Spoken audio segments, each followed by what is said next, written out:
ভাই এটা 2 লিটারই পানি দেন। ধরেন ভাই।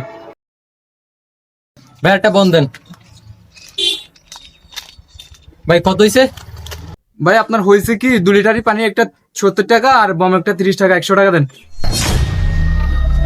কি কোন ভাই, একটা পানি 40 টাকা আর একটা বন 10 টাকা, এখানে তো 50 টাকা হইলো ভাই, এত লাভ কেন ভাই? কি রে ভাই, আপনি পাগল হয়েছেন নাকি? এটা হাসপাতালের নিচের দোকান, এখানে লাভ করুম না কি করুম? ভাই আপনি কি কোন, এটা হাসপাতালের নিচে, আপনি উল্টা কম রাখবেন, বেশি রাখবেন কেন ভাই? ভাই নিলে নেন, না নিলে যান। বেচা কিনার টাইমে ঝামেলা করবেন না তো ভাই, যান। ধরুন ভাই, লাগবো না। ভাই দেন তো। কই থেকে আইছে পাগল ছাগল? হাসপাতাল নিজে লাভ করুম না তো কি করুম? এত টাকা সালামি দিয়ে আমার পোষাইবো?